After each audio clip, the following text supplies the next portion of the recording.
He put up a simple notice, "Cook wanted." He never expected what showed up at his door. A wagon held together by nothing but prayers. A mule too tired to die. And inside, a woman with hollow eyes, and 3 children so thin, so hungry. Their lips had turned blue from a cold that had settled into their bones. She wasn't just looking for work. She was running from something. Or someone. That night, while fever burned through her body, she grabbed his sleeve and whispered words that changed everything. "Don't let him take my children. He used to hit them. Please. Whatever happens to me, don't let him take them." Now a dangerous man is tracking them through the snow. A man who threw a rock through their window with a note that said, "You can't hide from family." And Ethan Cole, a man who spent 3 years hiding from the world, has to decide, does he keep his safe, quiet life, or does he fight for a family that isn't even his? This story proves that real family isn't about blood. It's about who stands beside you when the wolves come to your door. If you believe that one act of kindness can change everything, hit that subscribe button now. Stay with me to the very end. This story will stay in your heart. Drop a comment and tell me, have you ever found family in the most unexpected place? That wind howled down from the mountains with a bite to it. Ethan stood on his porch watching the last bit of November daylight fade away. His ranch was tucked in a hollow, safe from the worst of the storms, but a world away from anybody else. And that was just fine by him. He was tired of burning his own beans. Pride had made him wait 2 weeks, but an empty stomach finally won the argument. Down at the trading post, old Samuel Briggs had given him a long look over his spectacles. "You sure about this, Cole? Inviting a stranger all the way up here?" Ethan had just shrugged. "I just need someone who won't burn my food to a crisp." Samuel shook his head. "Sometimes what a man needs and what a man gets are 2 mighty different things." Now, standing in the cold, Ethan figured nobody was coming. Winter was settling in for good. Then he heard it, the groan of wagon wheels on frozen dirt. Ethan grabbed the rifle leaning against the porch. Visitors this time of year were rarely good news. The wagon that came out of the pines looked like it was held together with hope and nothing else. The mule pulling it looked like it had given up months ago, but just kept on walking. At the reins sat a woman, younger than he figured, with a face that had forgotten what it felt like to smile. Behind her, 3 little kids were huddled under a thin blanket. 2 girls and a boy, with big, weary eyes that had seen more than they ever should have. The woman pulled that tired mule to a stop right at his porch steps. For a long, quiet moment, they just sized each other up, both looking for trouble. "You Ethan Cole?" Her voice was quiet, but it was steady. "I am," he said. "Saw your notice for a cook." He looked from her to the children. The little boy's lips were tinged blue from the cold. "Didn't figure on anyone coming this late in the season," he said slowly. "Desperate folks do foolish things," she said with no pity in her voice. "You still need somebody?" He looked at the oldest girl, wrapping her arms around the other 2 like a little mother hen. "I needed a cook," he said. "I wasn't exactly looking for a whole family." Her face fell just a little, like she expected it. She picked up the reins. "We'll be on our way then." "Hold on," Ethan said, walking down the steps. "Didn't say I was sending you off. What's your name?" "Martha Hale. These are my children. Sarah is 9, Clara is 6, and Thomas is 4. They're good kids. They won't be a bother."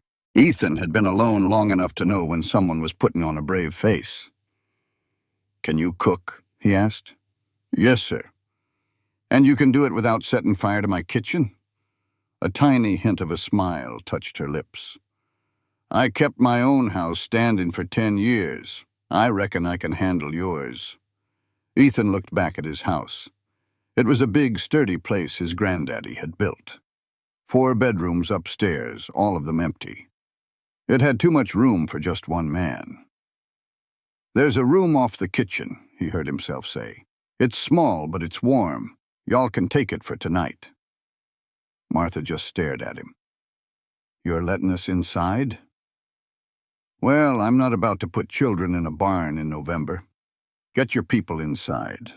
I'll take care of your mule." In the barn, settling the worn-out mule, he asked himself what in the Sam Hill he had just done. He'd come to Hollow Ridge to get away from people and all their problems. He'd built a quiet, simple life. Now he'd just invited 4 strangers to share it. Samuel's words came back to him. What a man needs and what a man gets. Ethan shook his head and walked back to the house. Martha was already by the stove, warming the little boy, Thomas. The 2 girls stood by the door, holding hands and watching everything. They were all thin, the kind of thin that comes from too many missed meals. "The room is through there," Ethan said, pointing. "It's not much, but it ought to keep the cold out." Martha spoke as if warmth was the only thing that mattered. Maybe it was. "We're grateful, Mr. Cole." He shook his head. "Call me Ethan. If you're going to cook for me, we can do away with the formalities." He went to the cupboard and pulled out what little he had. There was bread, some dried deer meat, and preserves. "It is late for a proper supper, but this should hold you." He set the food on the table, giving them their space. Martha guided her children to the chairs and divided the food carefully, like a woman who knew how to make a little go a long way. She tore the bread, giving each child a small piece of meat with a thin layer of preserves. Ethan watched from the stove. The kitchen, usually so quiet, was now full of small sounds. He wondered when they had last eaten. Martha answered without looking up. "Yesterday morning, we had no money for the inn." Ethan went back to the cupboard for more food. Martha's hand shot out and grabbed his wrist. Her grip was surprisingly strong. "We do not take handouts. We cannot pay you back." "This is not a handout," he said, meeting her dark, direct eyes. "You agreed to work. Think of this as an advance for the work you will be doing." Her hand stayed on his wrist for a second longer before she let go. She gave a single businesslike nod and turned back to her children. Ethan left them to their meal and went to check on their room. It was a small space, barely 10 feet by 10 feet, with a narrow bed against the wall.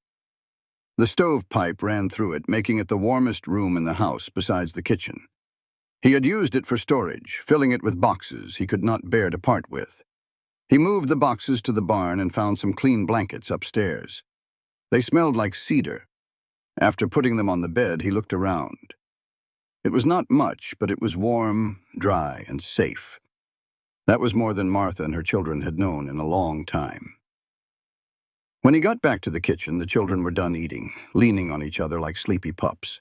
Martha was already washing the dishes, moving efficiently, even though she was clearly exhausted. "Leave that," Ethan said quietly. "Get your family settled. You can start earning your keep in the morning." Martha paused, then nodded. She dried her hands and gathered her children. They filed past him toward their new room. Each child gave him a quick, shy look. Sarah, the oldest, stopped right in front of him. "Thank you for the supper, Mr. Cole," she said, her voice small but clear. "You are welcome, Sarah." The girl looked surprised that he remembered her name, then hurried after the others. Martha paused in the doorway. "Mr. Cole, Ethan, I know you took a chance on us. I will not make you sorry." "See that you do not," he replied, his voice gruff. "Breakfast is at dawn. The kitchen is yours." "Yes, sir." She started to shut the door, but stopped. "Why did you help us?" Ethan thought about the cold he saw in those children's eyes and the pride in Martha's posture. He thought about how lonely his house had been. "Because I know what it feels like to need a hand," he said.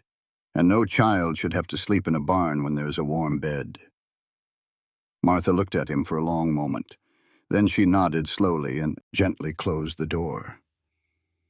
Ethan stayed in the kitchen for a while, listening to the quiet sounds of a family settling in. He banked the fire, checked the locks, and went up to his own cold room. He got under the heavy quilts and stared at the ceiling. Tomorrow would bring challenges. He would have to figure out how this new arrangement would work. But for the first time in 3 years, his house felt less empty. He found a strange comfort in that. Outside, the wind howled and threw snow against the glass. But inside Hollow Ridge Ranch, 5 people were warm and safe. Ethan Cole would not face this winter alone. Morning arrived gray and cold. Ethan woke up to the smell of coffee brewing. For a second, he thought he had dreamed it all. Then he heard quiet movements from the kitchen downstairs. He dressed in the cold air and went down. The kitchen felt different, lived in. The stove was hot, and coffee was steaming in the pot. Martha stood at the counter, slicing bread. She looked up as he entered, her expression cautious. "Good morning. I did not mean to wake you." "You did not," Ethan said, moving toward the stove's warmth. "Coffee smells good." "There is bacon and eggs if you would like. I took a look in your pantry to see what you had. I need to know what is available to plan the meals." She sounded defensive, as if expecting him to be upset. Ethan poured a cup of coffee. "The kitchen and pantry are yours to manage. Just tell me when we are running low on something." He took a sip. The coffee was strong and hot. "Where are the children?" "Still asleep. They were worn out," Martha said, turning the bacon. "I figured I would let them rest." It was plain to see they had been cold for a long time. Ethan heard the story she wasn't telling. Her children had been cold and hungry for so long, it was all they knew. He leaned on the counter, warming his hands on his coffee mug as he watched her. In the morning light, he could see she was pretty in a worn-out sort of way. Not like the girls in town, but the kind of pretty that came from strong bones and a will to survive. Her dress was a faded blue, old but clean. She moved quietly, as if trying not to be noticed. "You mentioned you were a widow." Her hand stopped for just a second. "Yes. My husband passed 4 months ago. It was an accident at the mill. I am sorry to hear that." "Do not be." The words came out flat. Then she added, "It was quick. He did not suffer." Ethan knew a lie when he heard one. It was not about the death, but about the lack of sadness. Martha spoke of her husband like he was yesterday's weather. "After he died, there were debts. We lost the house. I have an aunt in Montana who said there was work, so we started heading that way. We only made it to Hollow Ridge before the cold really set in. Our wagon is in bad shape and my son Thomas caught a fever. We had to stop. That is when I saw your notice. Your aunt will wonder where you are. She will figure it out."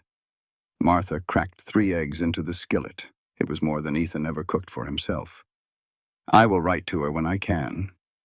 Ethan watched her work. She moved with a purpose, keeping the stove just right. It was clear she had been running a house for years. "You will need wages," he finally said. "I can pay you $10 a month, plus a room and food for you and the children." Martha looked at him surprised. "That is more than fair. Most folks would only offer 7 or 8. "Most folks do not have 3 extra mouths to feed," Ethan replied, setting his cup down. "Besides, I figure good cooking is worth paying for." The corner of her mouth twitched, almost a smile. "I accept." "Good." He moved toward the door.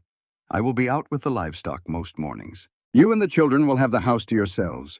Keep them warm and fed. That is all I ask." He was grabbing his coat when Martha's voice, quiet but firm, stopped him. "Mr. Cole, Ethan." He turned around. "If someone comes looking for us," she said, meeting his eyes. "If anyone asks about a woman and 3 children, I need to know. Will you tell them we are here?" The kitchen fell silent. Ethan looked at her face and saw the fear she was trying so hard to hide. "Is someone likely to come looking?" "I do not know," she answered honestly. "But if they do, I have not seen them." Ethan pulled on his coat, his voice steady. "As far as anyone in this town needs to know, I hired a widow named Martha Hale. That is where the story ends." The tightness in her shoulders eased just a little. "Thank you." "Do not thank me yet. Winter is long up here." He said it with a hint of a smile. Outside, the cold air hit him hard. A few inches of fresh snow covered the ground. The sky was a flat gray, promising more snow was on its way. He could see his breath in the air.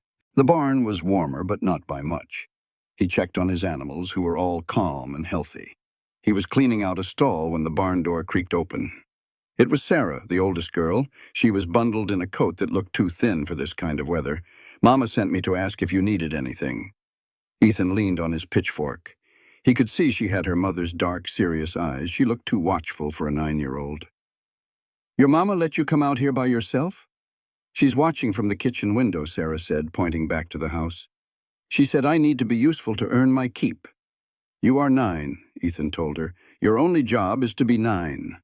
The girl just blinked, confused by the idea. But Mama works, so I should too. Ethan sighed. Tell you what, you can help me gather the eggs. That is useful work, but not too heavy for you. A little light came into Sarah's face. It was the first real expression he had seen on her. I am good at gathering eggs. I used to do it at our old home. She stopped and the light went out. Before you lost it, Ethan finished for her gently. I know. Your mama told me about your father. The girl looked down at her feet. Mama said we do not talk about him. Then we will not, he said. Come on. They worked quietly together. Sarah really was good at gathering eggs, moving carefully among the hens. Mr. Cole, she asked in a small voice, is it true? Will you let us stay all winter long? That is what I told your mama, even though we are extra trouble. Ethan looked at the small girl who thought she was a burden. Something in his chest felt tight. You are not trouble, Sarah. You are folks who needed a hand. That is all. She thought about that for a moment, then nodded. After they finished, Ethan told her to head back to the house. But as she started to leave, she turned back. Mr. Cole, at our old house, my father, he used to get angry about small things, like a broken plate or if we made too much noise. She took a shaky breath. Will you get angry if we break something? The question landed like a punch. He knelt down to her level. Sarah, you listen to me now. A broken plate don't bother me one bit. This is a working ranch, little one. Things get busted. What matters is you're safe and warm with a full belly. You understand? She looked at him hard, trying to see if he was telling the truth. After a moment, she gave a slow nod. All right. She turned and headed back to the house, holding that egg basket like it was precious cargo. Ethan watched until Martha pulled her inside, a strange feeling settling in his chest. The rest of the day was filled with the usual rhythm of ranch chores. By noon, the house smelled wonderful. Martha had a thick vegetable and salt pork soup simmering, with fresh bread on the side. The children ate without a word, still shy but not as scared as the night before. Young Thomas even had some color back in his face. This is mighty good, Ethan said. Martha just refilled his bowl. Sarah told me she was a good helper with the eggs this morning. Sarah ducked her head, but he saw her little smile. The meal passed in a comfortable quiet, the kind that comes when folks are more focused on eating than talking. After lunch, Ethan went back to his work as the air grew colder and a north wind kicked up. By the time dark fell, the first snowflakes were starting to drift down. He secured the barn and walked back to the house, which glowed with a warm, welcoming light. Through the windows, he could hear the faint sound of voices. When he stepped inside, stamping the snow from his boots, he found the whole family gathered near the stove. Martha was mending a shirt, and the children were playing quietly. They all looked up when he came in, and this time there was less fear in their eyes. Martha even gave him a little nod. Supper's on when you're ready, she said. Just stew and biscuits. Sounds good to me. He washed up and joined them. The stew was just what a man needed after a long day in the cold. They ate together, a strange little family brought together by the storm as the snow began to fall harder outside. After supper, Martha tucked the children into bed. Ethan sat by the fire, reading an old newspaper and just listening to the quiet sounds of a home. He heard water being heated for dishes and the soft creak of the floorboards as Martha moved around the kitchen. When she was done, she stopped by the door to her room. They're settling in, he said, lowering his paper. Children bounce back quicker than grown-ups sometimes. She scrubbed a pot, her back to him. They were afraid you'd make us leave. I don't make a habit of tossing folks out in a blizzard. Some men would have, she said quietly. Ethan didn't have an answer for that.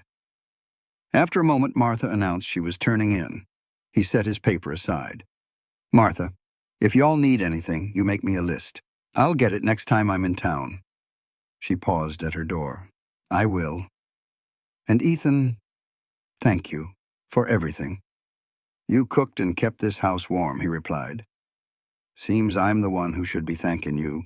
A little smile touched her eyes. Then I suppose we're even. The door closed softly behind her. Ethan sat by the fire a little longer, listening to the wind howl. He had been alone for 3 long years, and in a single day, that all changed.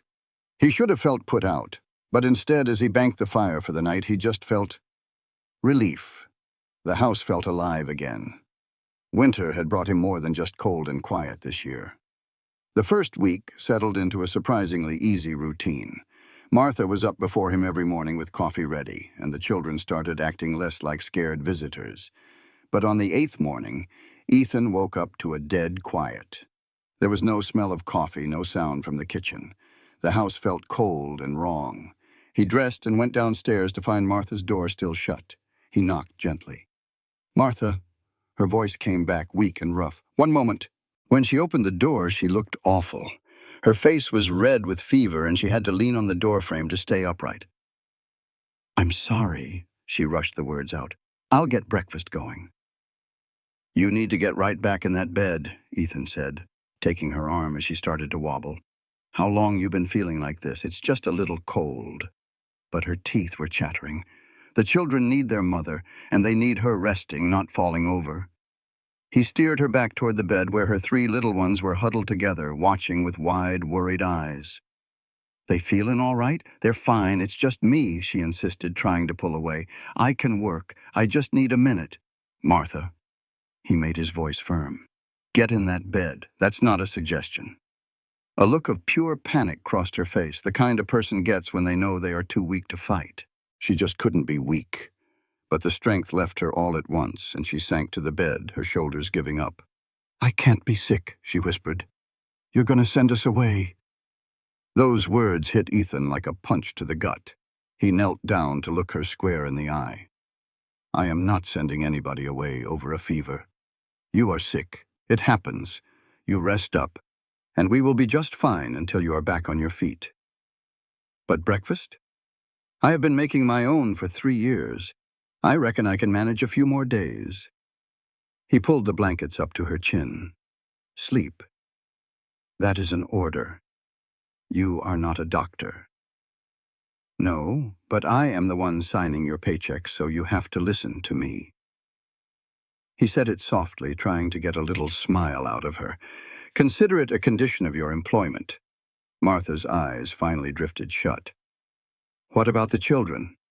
"I will handle it."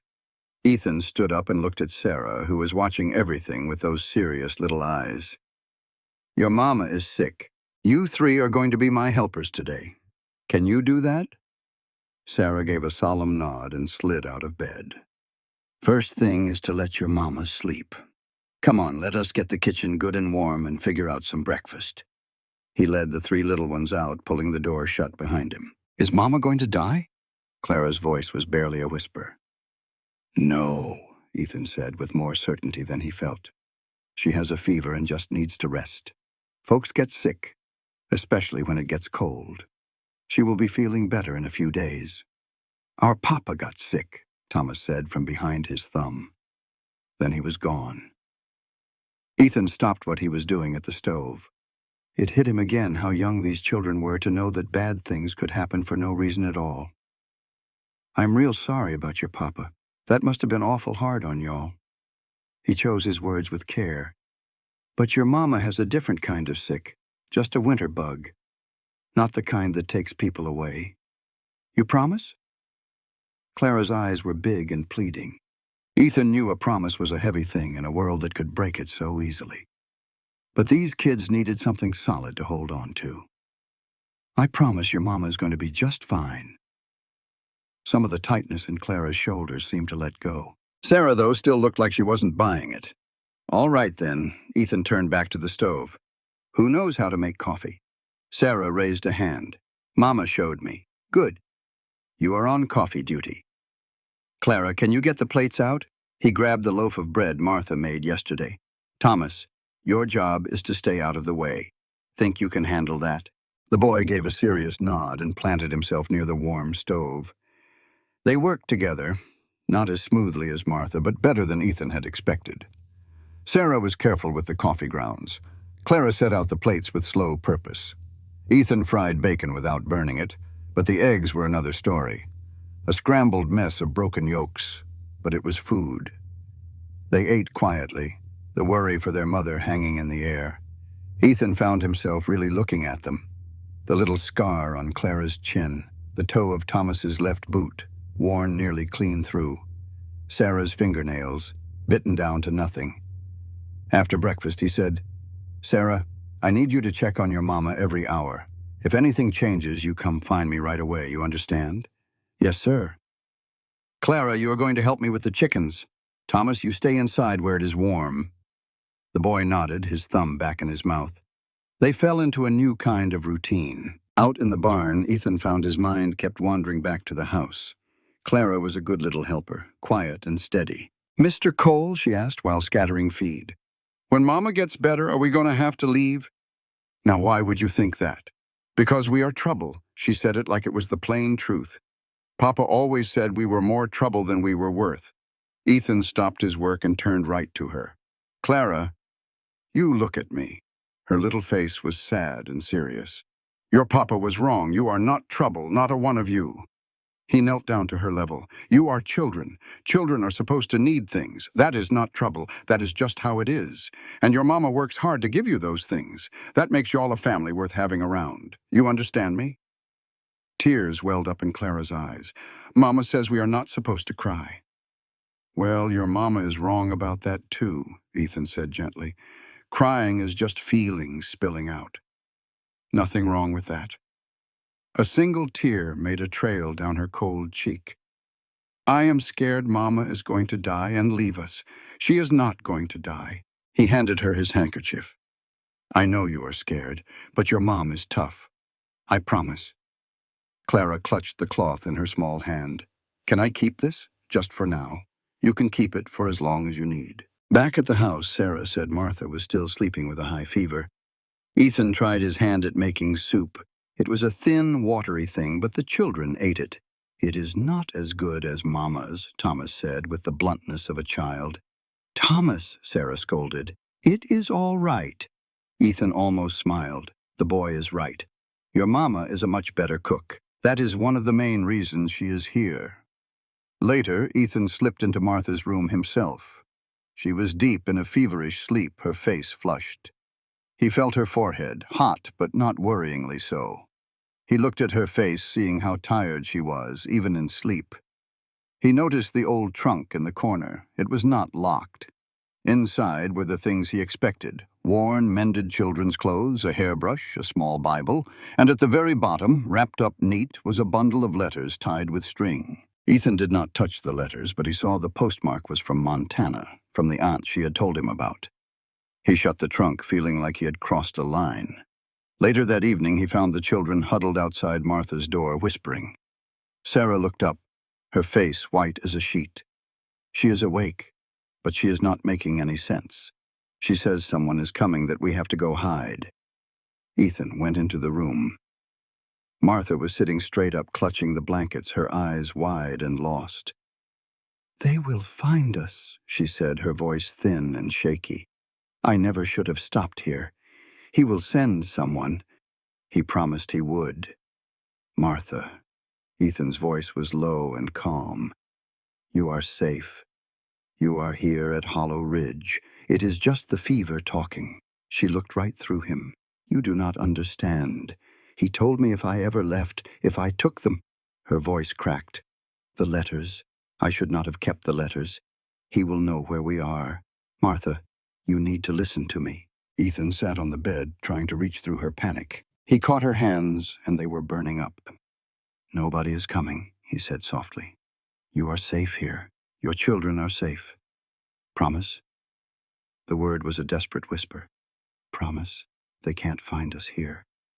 "I promise," he said. And he meant it, though he wasn't sure who he was promising to protect them from. "Now rest." Her hands gripped his sleeve. "Don't let him take them.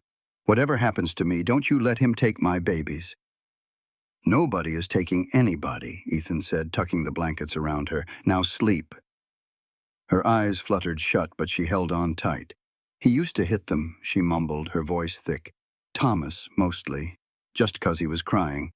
But he hit all of them. I couldn't stop him. I tried." "Martha, sleep," Ethan said gently.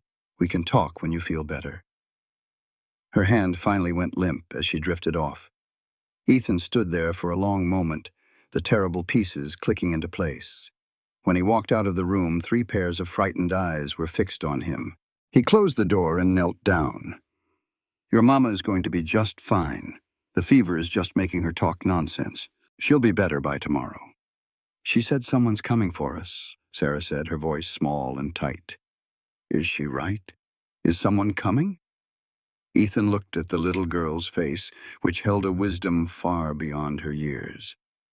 "Sarah, is there a man who might come looking for your family?" Sarah glanced at her brother and sister, who were huddled behind her. Then she looked back at Ethan. "Mama told us not to talk about it. She said bad things happen if we talk." "Sarah," he said, his voice low and serious, "I need you to tell me if danger is coming to this ranch." Sarah's face was a mess of conflict. She wanted to obey her mother, but she needed to feel safe. Finally, she whispered, "Our papa had a brother, Uncle James. When Papa died, Uncle James said we had to come live with him. Mama said no. He told her he had rights. He said if she ran away, he would find us. He told Mama that he would teach her some respect. The night before we left, someone threw a rock through our window with a note on it. Mama burned it, but I saw what it said. It said, 'You cannot hide from family.'" A cold that had nothing to do with the weather settled over Ethan.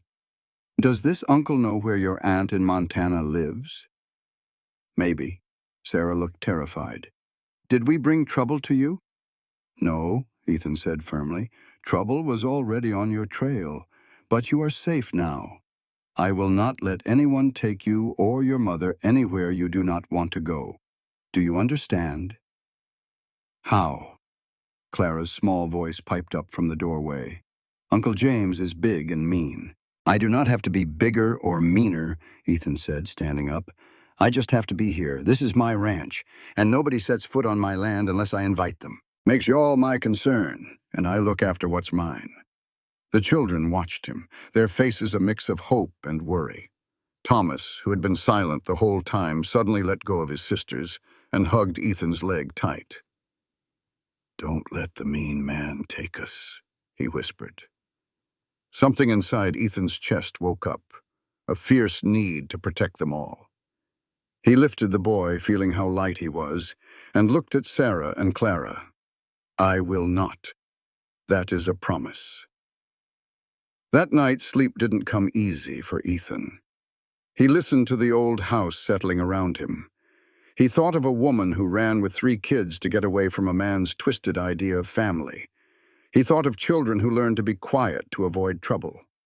Around midnight, he heard a floorboard creak downstairs. He found Sarah in the kitchen, peeking in on her mother.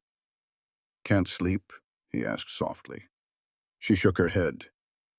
"I was just checking if Mama was still breathing." "She is," Ethan said, stirring the coals in the stove. "Since we're both up, how about some warm milk?" "We don't have any." "Sure we do. Got 2 cows I haven't been minding proper." He fetched the milk and warmed it on the stove, adding a little bit of honey. Sarah sat at the table, her eyes serious. "You promise you won't let Uncle James get us?" "I promise. It doesn't matter that we aren't kin." Ethan set 2 warm cups on the table. "Sarah, family isn't always about blood. Sometimes it is about the folks who stand by you when you need it most. Your mama came here for help, and I chose to give it. That makes us something." Sarah held the warm cup in her small hands. "Back home, Papa always said blood was everything. He said family had to do what they were told. Sounds to me like your papa was wrong about a few things. Are you married, Mr. Cole?" The question surprised him. "I was, a long time back." "What happened to her?" "She died. A fever, like your mama's, only worse. This was before I moved out to Wyoming." The story came out easier than he figured. Her name was Elizabeth. We were only married for 2 years. Did you love her? I did. I... Do you still love her? Ethan thought for a moment. I'll always care for the woman she was, but the sharp pain of losing her, that has faded. Time has a way of doing that. How long does it take? Well, that depends on the person, but it happens if you let it. Sarah sipped her milk. Mama cried when Papa died. But it wasn't a sad cry. It was more like she was scared and relieved all at once. Is that bad? No, Ethan said, his voice solid. That just makes her honest. Not every death is a sad thing, Sarah.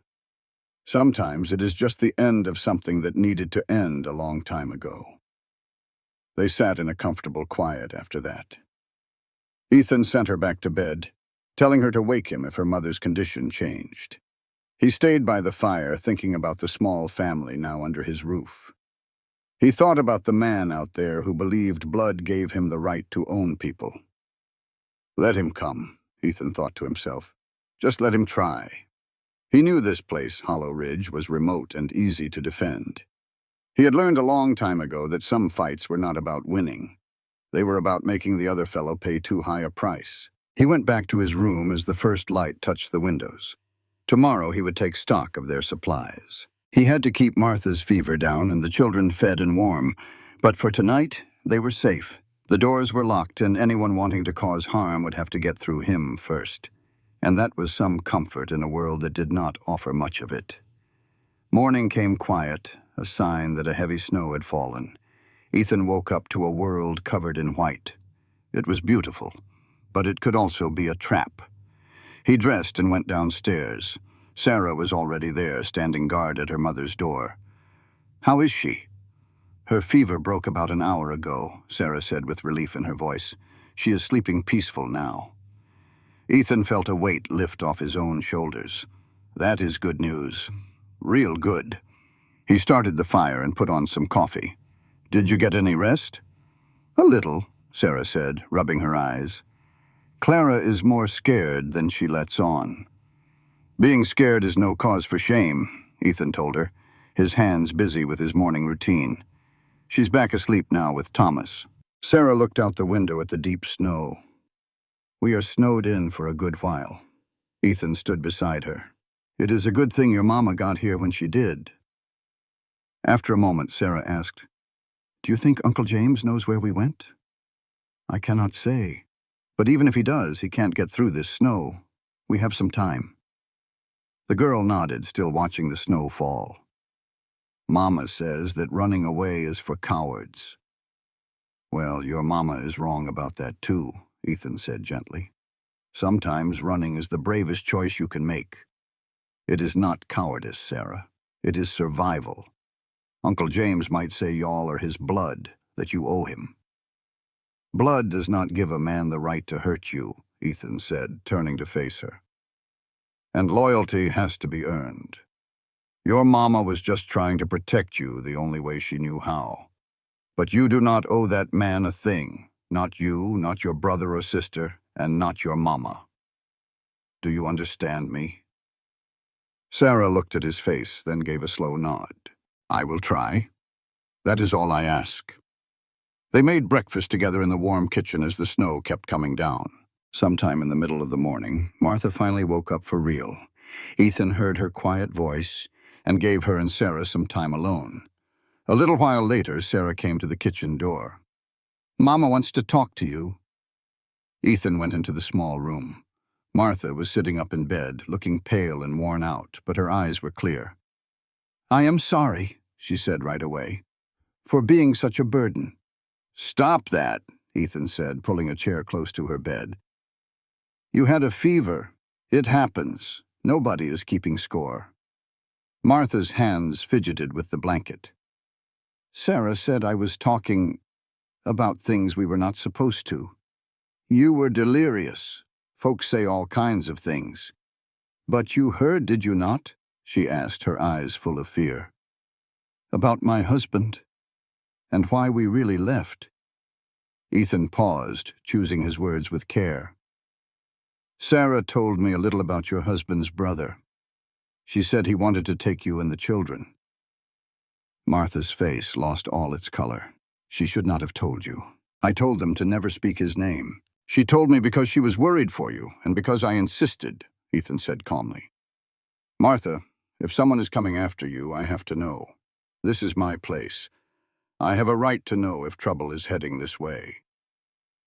"Then you should send us away," she said flatly. "We will leave as soon as the snow melts." "I am not sending you anywhere," he said. "I am just asking for the truth." Martha looked away, her jaw set tight. After a long silence, she finally began to speak. "My husband's name was Daniel. I was 17 when we married. He was 22. He had a good job and came from a respected family. Everything seemed perfect." She paused. "But it was not." The words were almost a whisper. "He was kind while he was courting me. But after the wedding, he changed. First it was small things, like complaining about the house or my cooking. Then it became worse.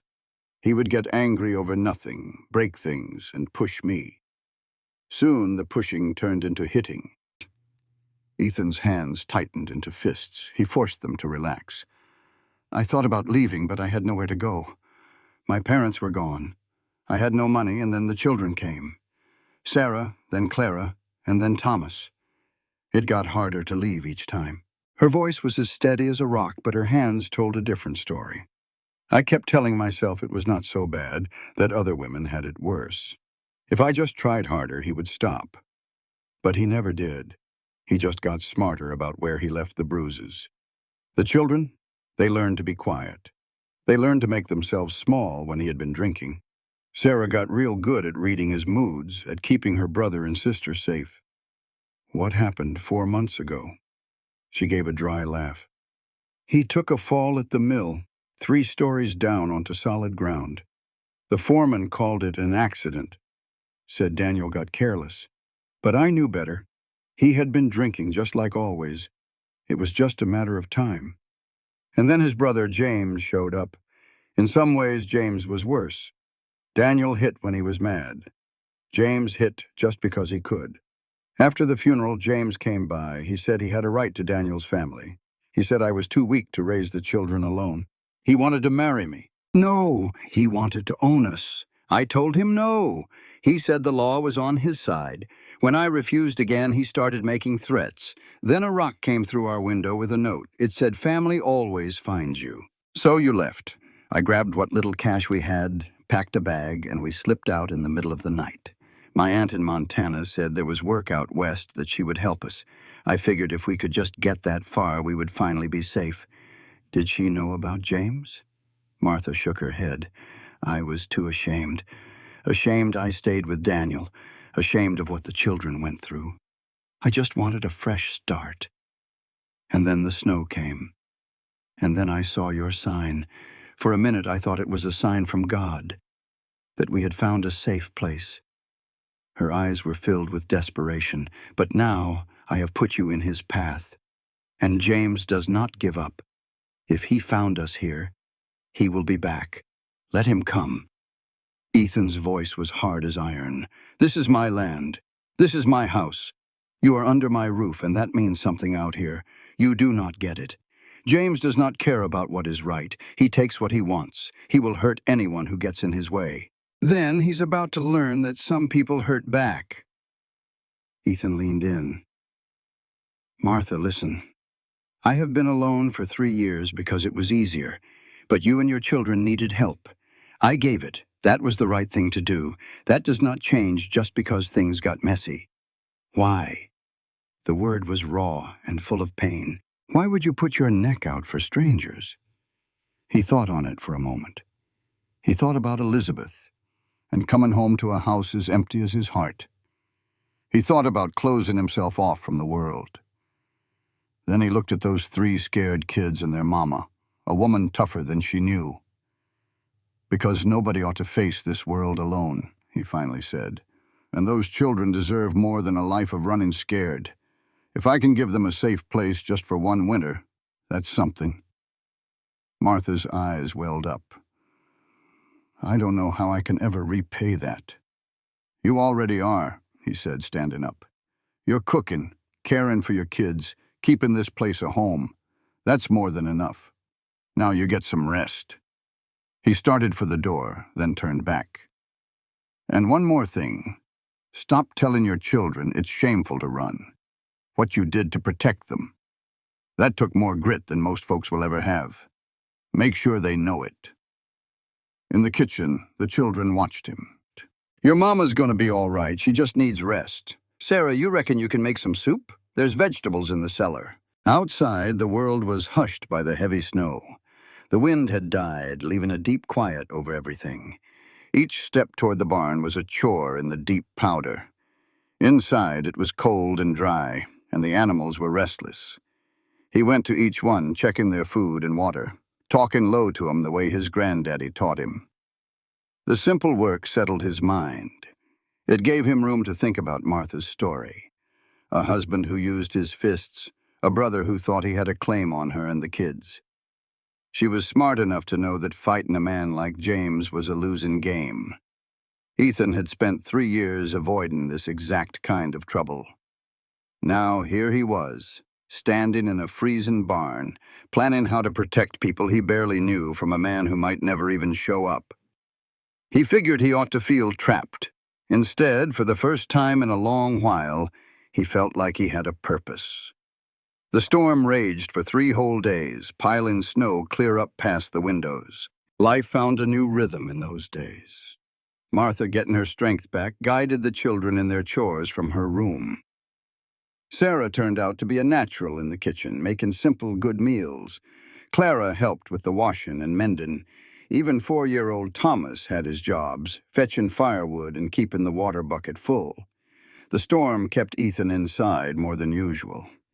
He'd sit by the stove whittling little animals from scrap wood or mending harness leather. Sometimes he'd read aloud from his adventure books, making Thomas's eyes go wide, and even bringing a hint of a smile to the girls' faces. On the 3rd night, the snow finally stopped. Martha came out of her room for the first time, still pale but steady. She stood in the kitchen doorway, taking it all in. Ethan was reading by the lamp. Her children gathered near him in the warm glow. "Thank you," she said, her voice quiet, "for keeping them safe when I couldn't." He looked up. "They're good kids. It was easy." They like you," she said, sinking into a chair. "That's not common for them. They don't trust easy." "Can't imagine why," he said dryly. The corner of her mouth twitched. "Sarah told me what you said, about running not being cowardly. I meant it." "I know," she said, watching her children. "I spent so much time telling them to be strong, I think I just taught them how to suffer." "You were doing the best you could," Ethan said, closing his book. "That's all any of us can do." "Is it enough?" she asked. "Ask me in 20 years when they're grown. That's when you'll know for sure." A real smile touched her lips then. Tired, but true. "You're a good man, Ethan Cole." He just gave a small nod, not knowing what else to say. Later that night, they sat at the kitchen table with coffee. "What'll you do come spring?" he asked her. She looked down into her cup. "I don't know. The wagon's about done for, but I can't stay here. You hired me for the winter." "Maybe," Ethan said. "Or maybe I'll find I like having the house feel like a home again. You're offering us a place to stay." "I'm saying we don't have to decide about spring while we're still buried in snow," he said, meeting her eyes. "One season at a time, Martha. It's all we can manage." She nodded, a wave of relief washing over her face. One season at a time. The next morning dawned clear and bitter cold. Ethan was up before the sun, digging paths through the snow to the barn and the woodpile. The work felt good, solid. He was carrying an armload of wood back to the house when he saw the tracks. They came from the road, leading straight toward the barn. They weren't from any animal. They were boot prints. Someone had been here in the night, walking the property, checking things out. His blood ran cold. He dropped the wood and followed the prints. They circled the barn, then came right up to the house, stopping just shy of the porch. Then they went back the way they came. James. He knew it in his gut. The man was scouting them out, and he'd be back. Someone had been circling the property, then headed back to the road. They were scouting the place, looking for a way in. The tracks weren't fresh, half filled with snow, but you could still see them. They were made during the big storm, which meant whoever it was didn't let a little blizzard stop them. That's a determined man. Ethan followed the prints to the tree line where they vanished. He stood there a good while, feeling eyes on him, but saw nothing but quiet woods. When he got back to the house, Martha saw his face and turned pale. "What is it?" "Someone was out here," he said, "just looking around." "But it's him." Martha's voice was dead certain. "It's James. He's found us. You can't know that for sure." "I know," she said, staring out the window. "I've been waiting for this. A man like James never lets go of what he thinks is his." Ethan saw how stiff she stood, trying to hide her fear. "He can't get to you, not with this snow, not on my land."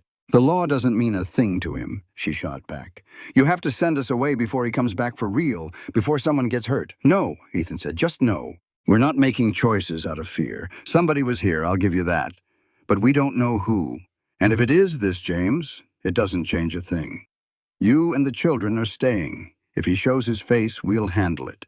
You have no idea what he can do." "Then tell me," Ethan said, moving closer. "Because all I see is a woman who's been running so long, she's forgotten how to stand her ground."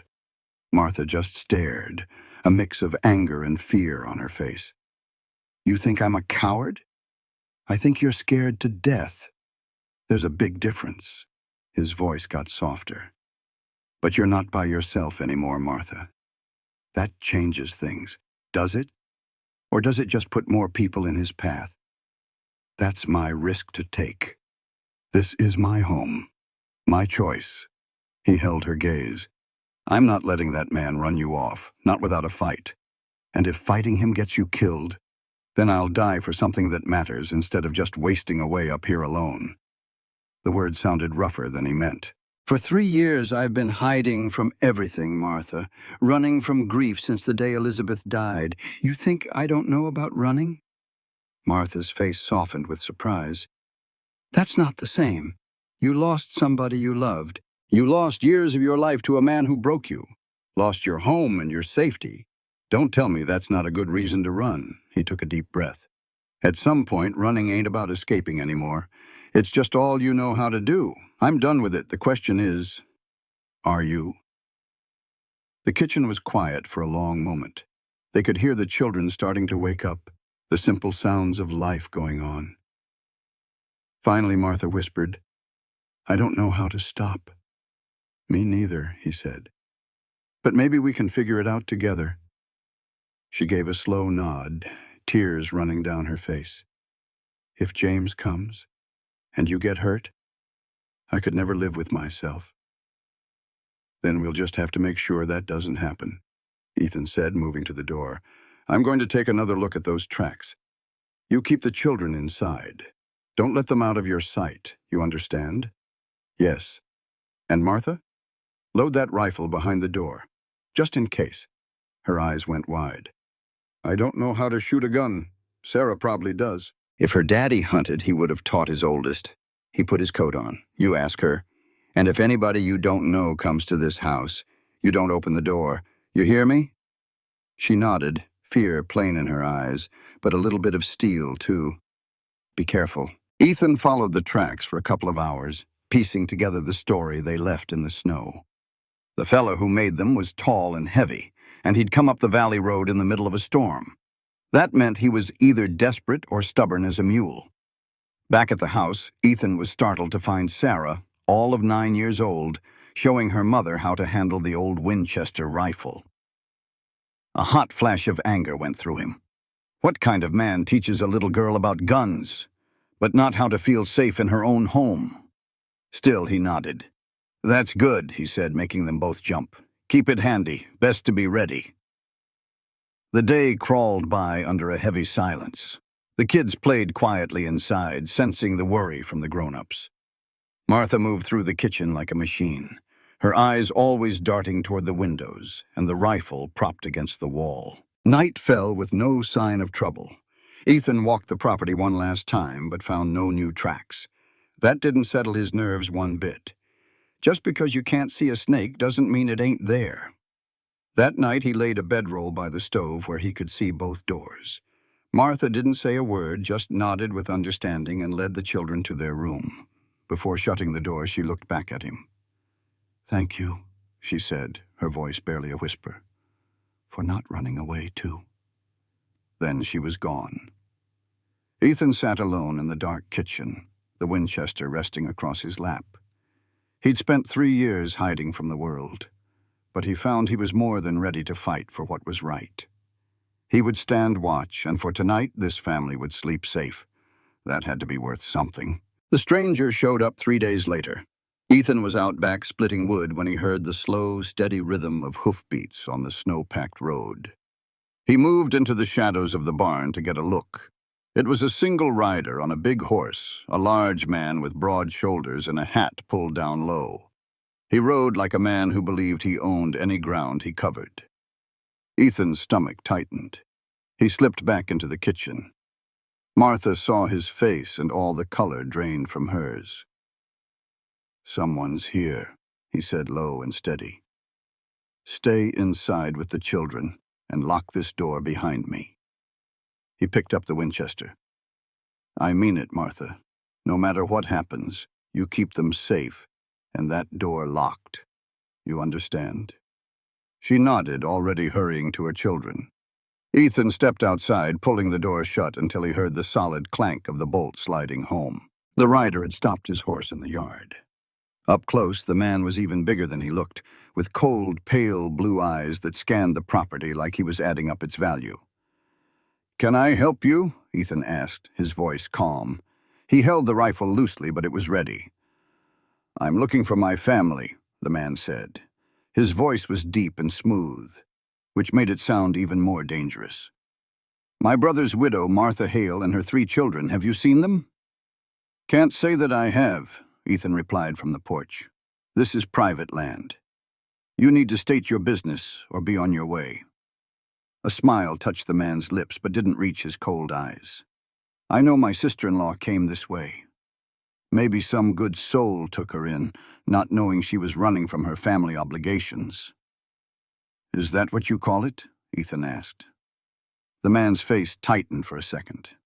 "I call it my duty. My brother died, and it falls on me to provide for his family." The man swung down from his horse with surprising ease. "Now, I'll ask you one more time, real friendly-like. Have you seen Martha Hale and her children?" Ethan lifted the Winchester just a bit, making sure it was seen. "And I'll tell you one more time, this is my land. Anyone here is my guest, and I don't remember sending you an invitation." The man's smile turned ugly. "You're making a big mistake, friend. This is family business. It became my business the second you rode onto my property." "Do you even know who I am?" The man sneered, taking another step. "Don't much care. The name's James Hale, her dead husband's brother, the one with legal rights to those children." "That's a funny thing," Ethan said, his voice flat. "Last I checked, a mother's rights come first. A woman alone can't raise 3 children right. They need a firm hand. A judge would surely see it my way, especially when she ran off in the middle of the night. It proves she's unstable." "You can argue a lot of things," Ethan said. "Doesn't make any of them true." "Truth is whatever people believe," James shot back, stopping about 10 feet away. "And I believe my sister-in-law is scared and confused. I believe she's being hidden by someone who doesn't understand what he's getting into." "Well then, let me make it plain for you." Ethan's voice was quiet but hard as iron. "You're on my land, making threats. You can turn that horse around and ride on out of here, or you can stay and find out how little your legal rights matter when you're trespassing." James stared at him for a long moment, then let out a harsh laugh. "You're either brave or a fool. I haven't decided which. Long as you decide to leave, I don't care what you think." Oh, I'll leave, James said, swinging back onto his horse. For now.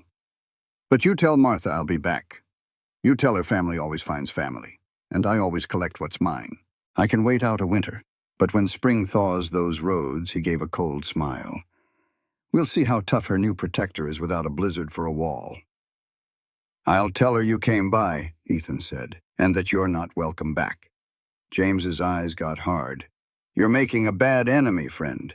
Better that than being a man who lets a bully walk all over folks. For a second, pure rage flashed across James's face. Then he just tipped his hat in a mocking way and turned his horse.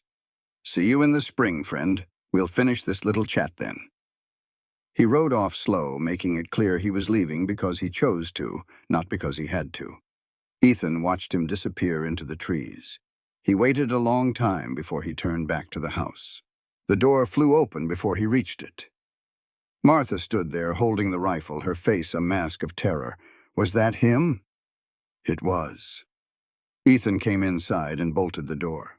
The children were huddled by the stove, Sarah with her arms around the little ones, all their eyes wide with fear. What did he say? Martha's voice was shaking. He wanted me to tell you that he knows where you are, and he'll be back in the spring to collect what's owed. Ethan set his own rifle down and faced her. He thinks those children are his property. He thinks you owe him something. He'll be back.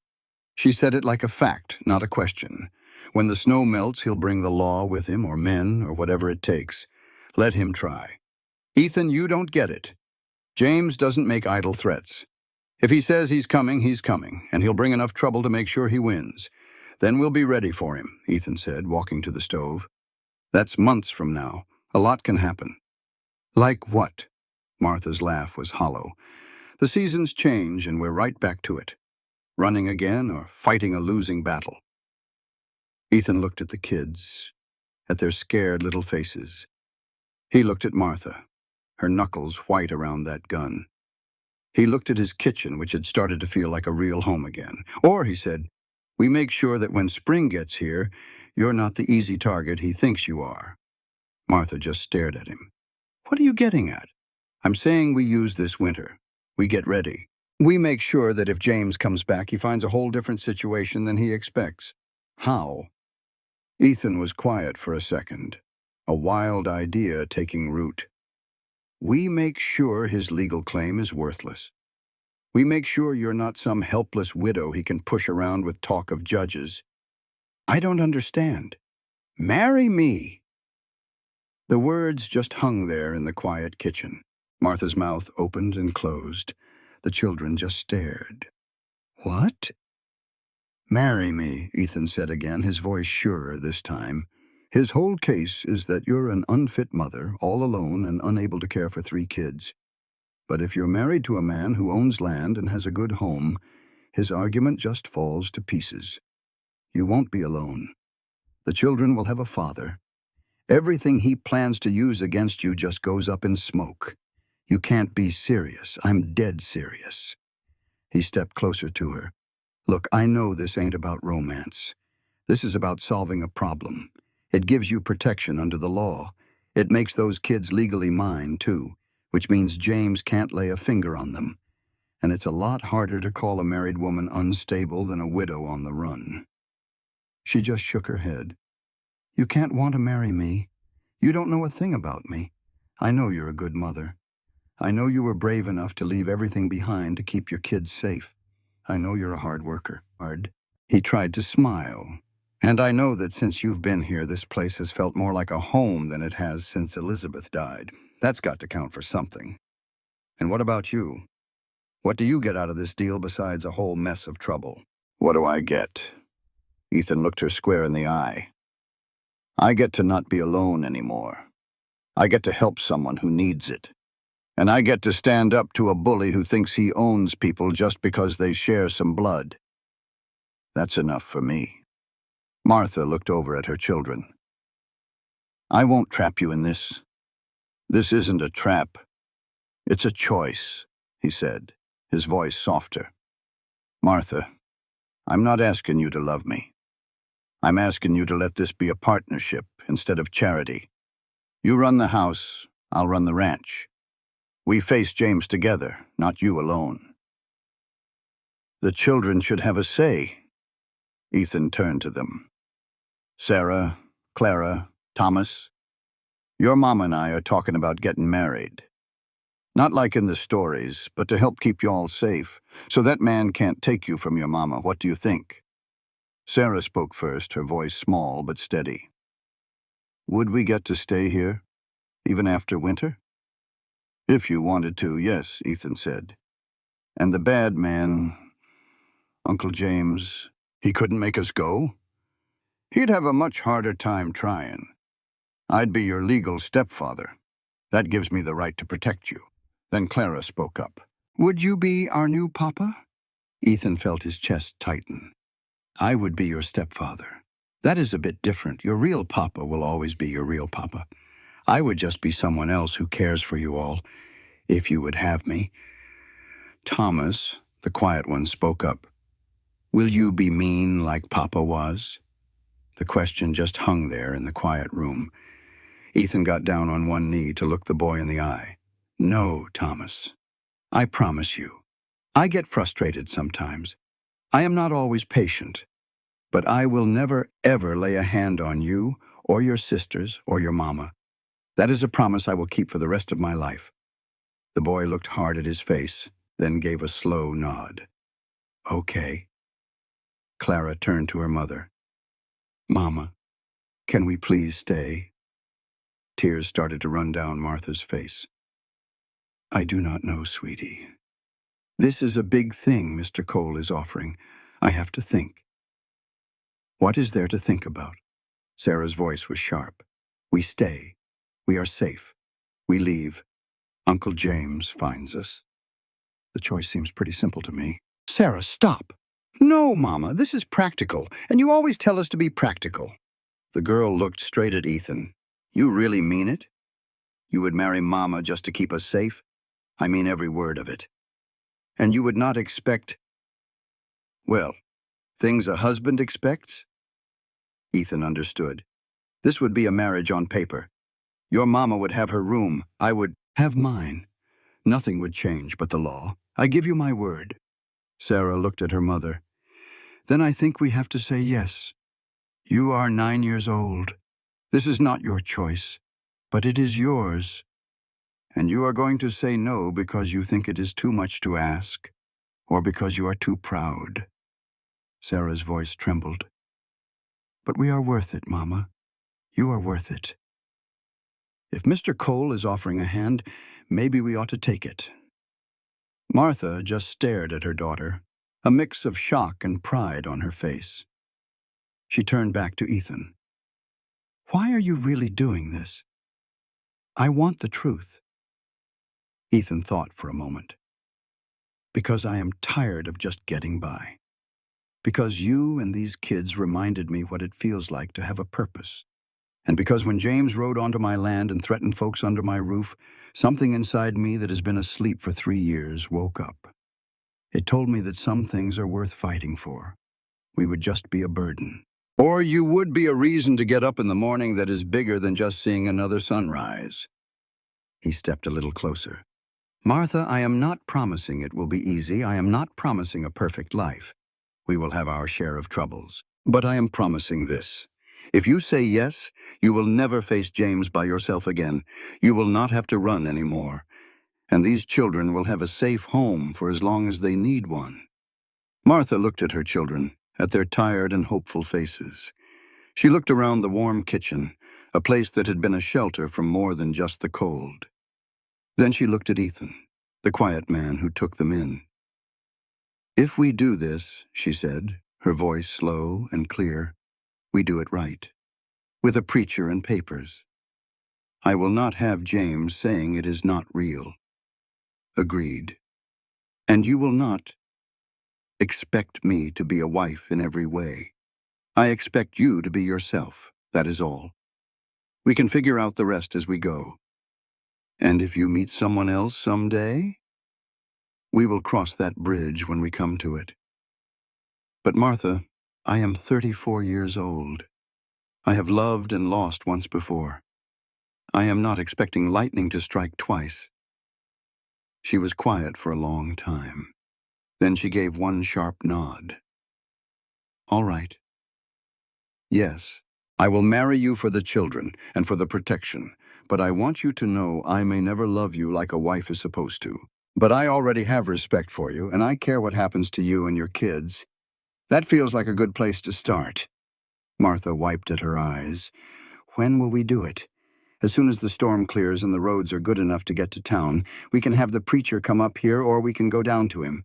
Either way, it has to be done before spring, before James makes his move. Sarah stepped right up, her serious eyes looking between them. Thank you, Mr. Cole. You are giving us a real chance.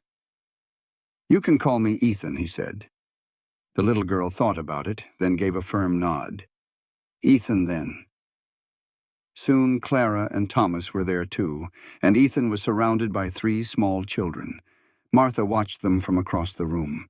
I will hold you to every promise, she said softly, about not hurting us, about keeping us safe, and about being a better man than the others I have known. Good, he said. You hold me to it. If I ever break my word, you take that rifle and you run. A small, real smile finally touched Martha's lips. Deal.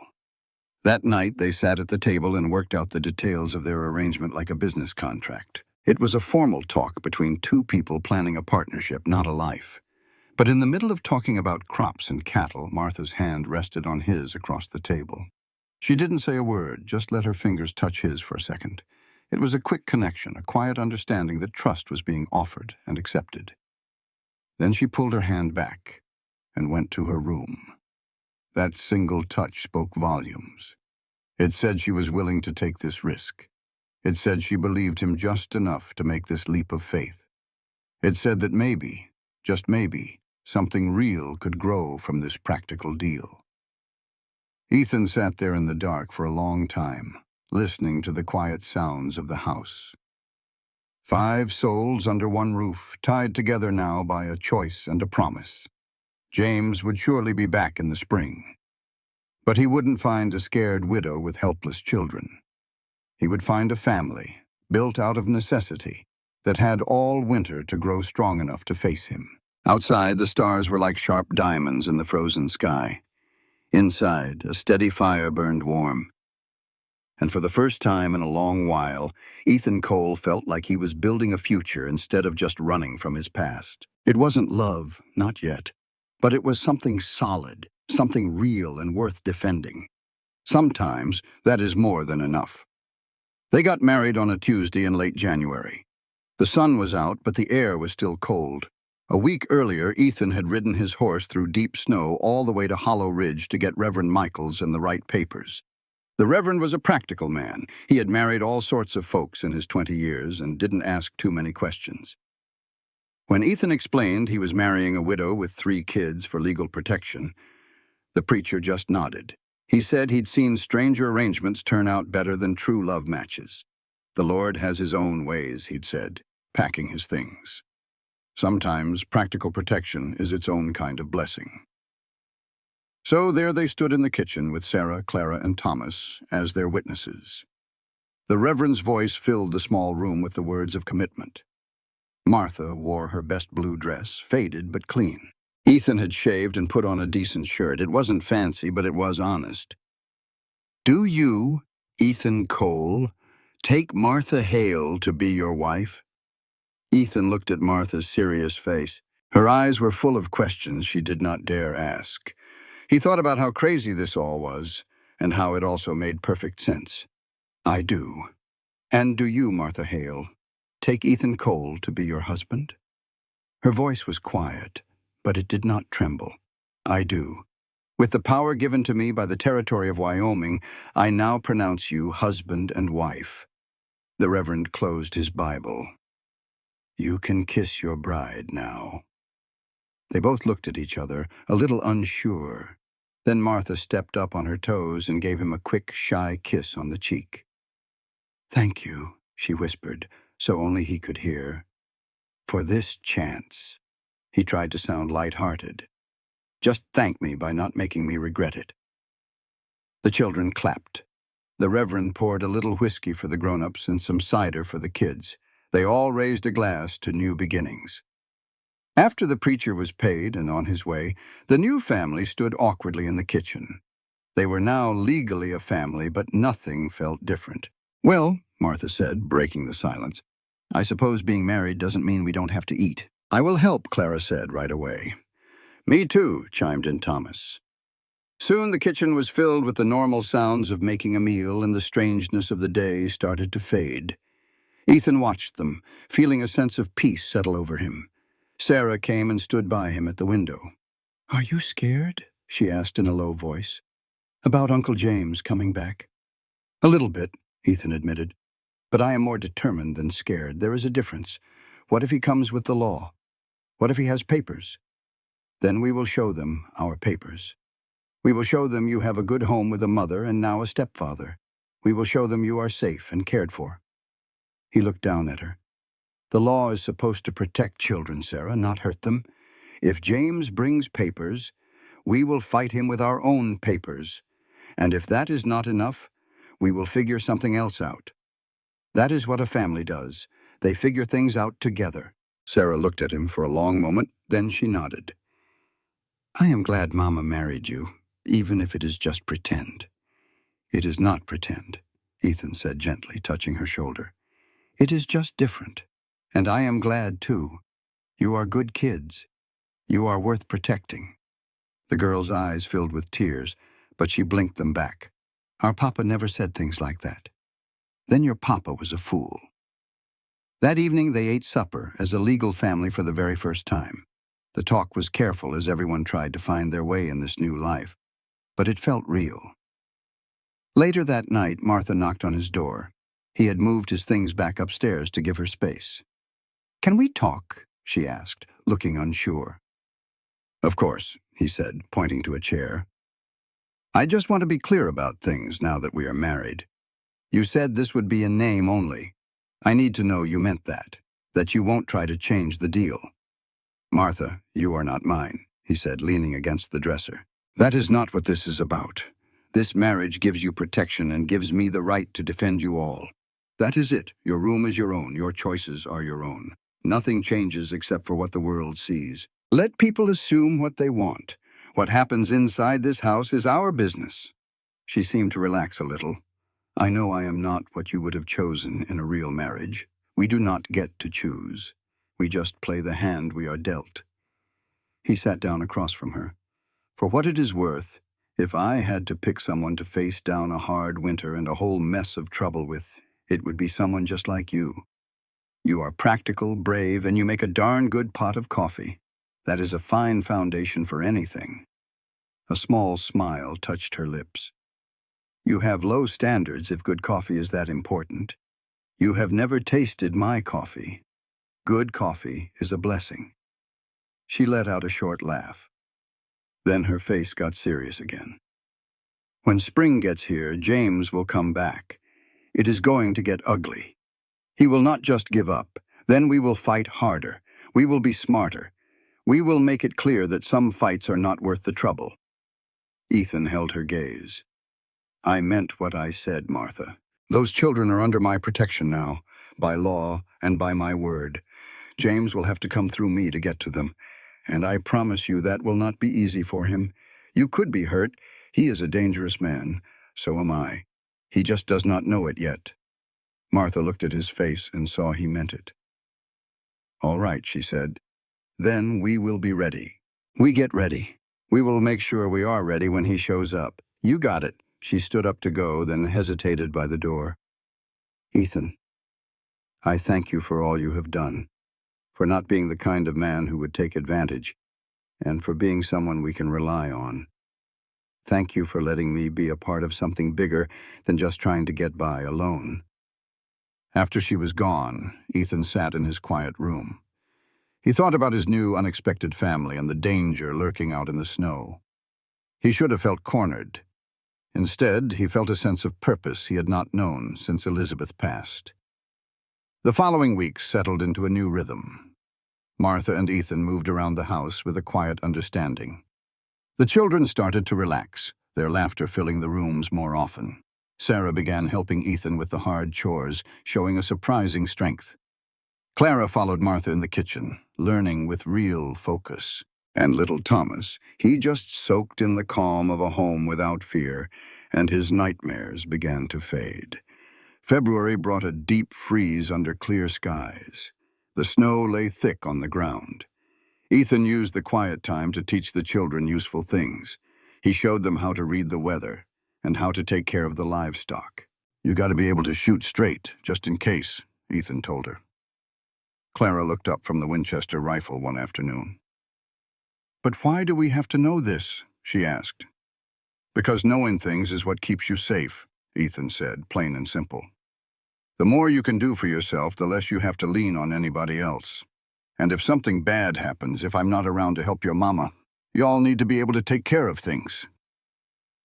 Martha watched them, a knot of pride and fear in her stomach.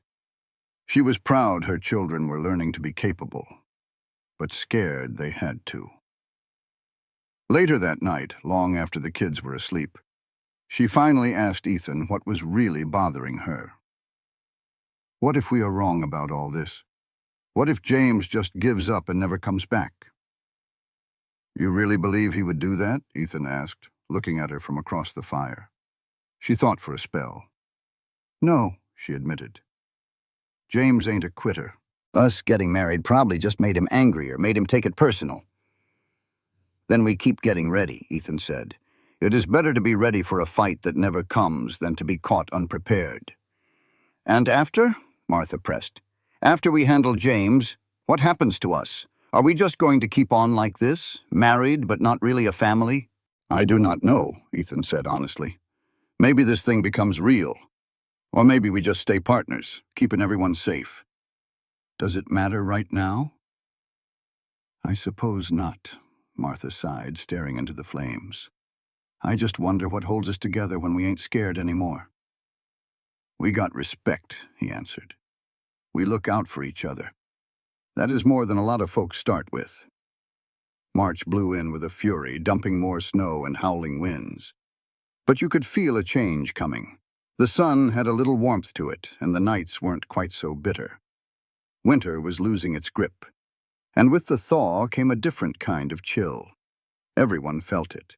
Spring meant the roads would clear and James could get to them, so they got ready. Ethan checked the ammunition.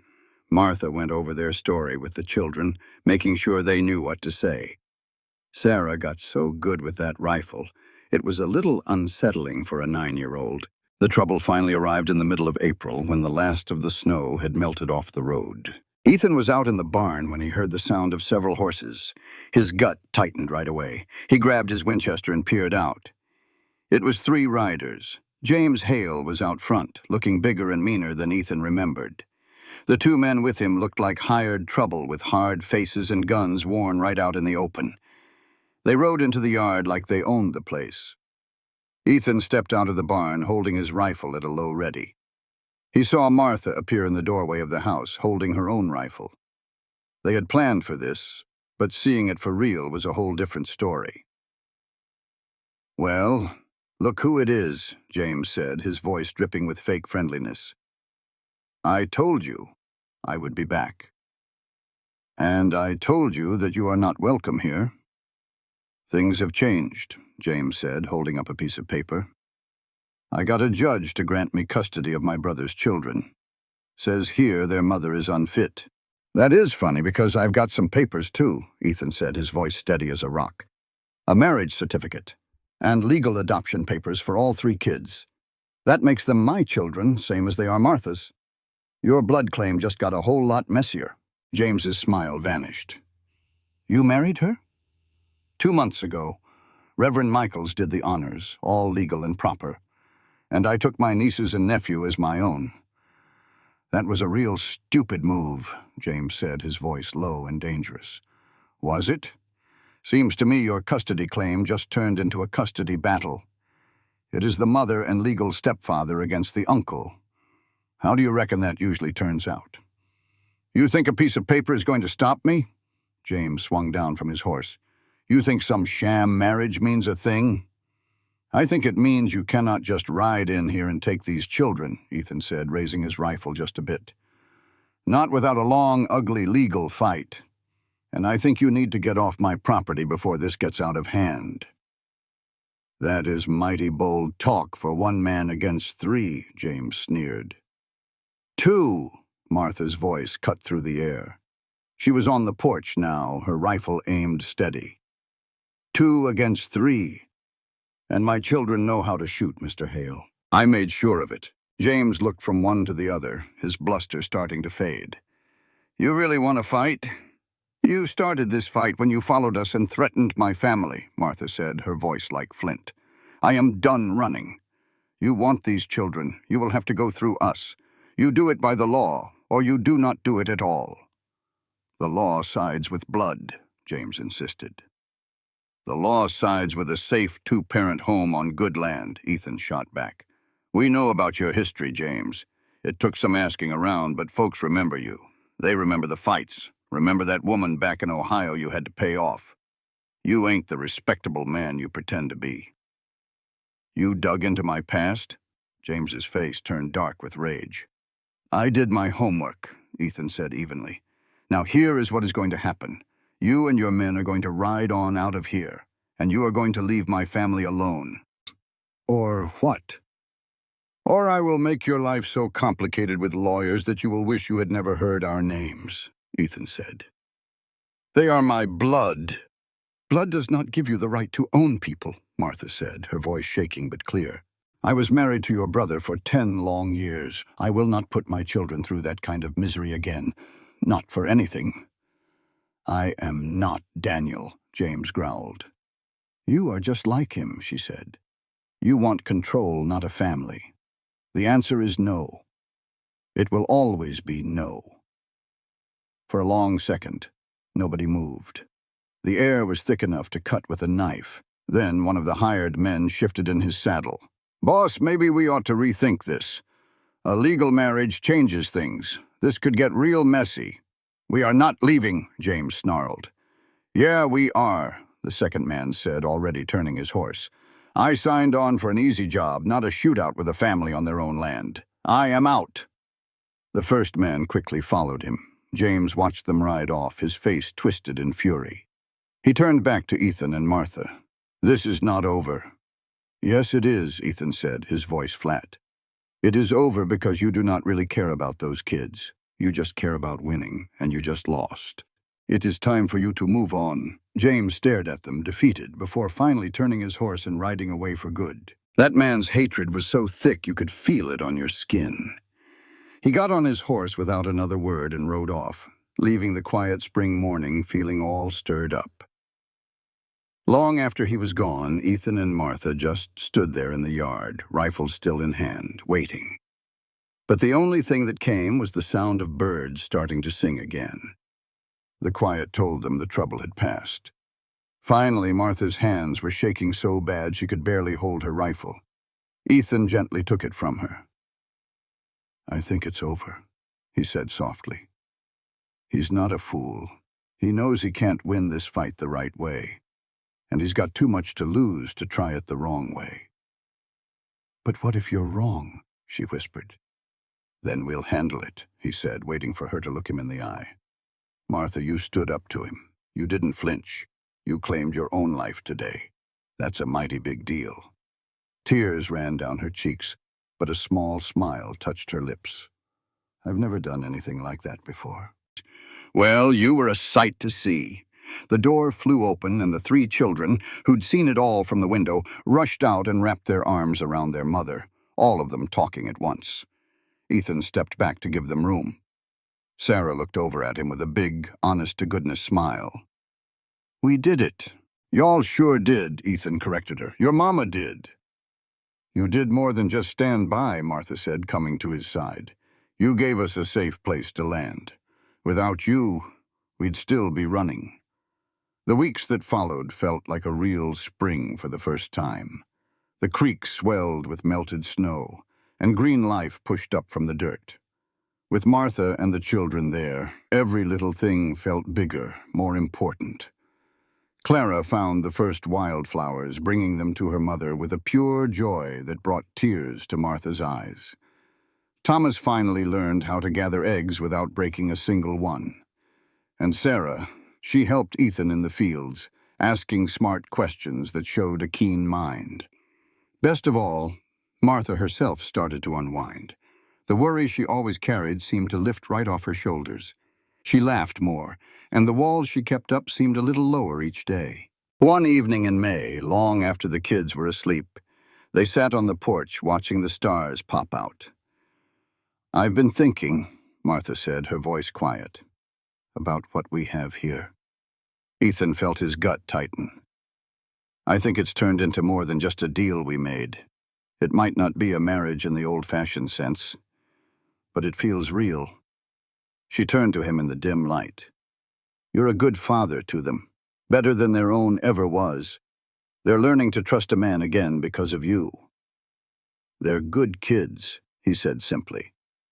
"And me?" The question hung in the air between them, full of a rare vulnerability. "Am I easy to care about?" Ethan took his time. "You're one of the strongest people I know. You're brave, and you've made this place feel like a home again. So yes, you're easy to care about, easy to respect." He paused, looking for the right words. "Easy to build a life with." He turned to face her. "Martha, I don't rightly know what to call what's between us. It started out as a practical thing, but it's not that anymore." "Does it need a name?" she asked. "I suppose not." She was quiet for a good while. "I never thought I'd trust a man again. But you've been nothing but decent and patient. You gave us safety and asked for nothing." "Then don't try to figure it out," Ethan said, reaching for her hand. "Just let it be. We have time now. No more running." Her fingers closed around his, hesitant at first, then firm. "What if this is all I can ever give? This kind of partnership?" "Then that's what we'll have," he promised. "I'm not going anywhere, Martha. I'm committed to you and those kids, no matter what this turns into." "You're a strange man, Ethan Cole." He smiled in the dark. "I've heard that before, but I'm your strange man now." "For better or worse," she whispered back, and this time her smile was real. They sat like that for a long time, just holding hands under the great big sky. Two people who had built something strong out of pure necessity. Summer arrived hot and bright, filling their days with hard work from sunrise to sundown. The children bloomed.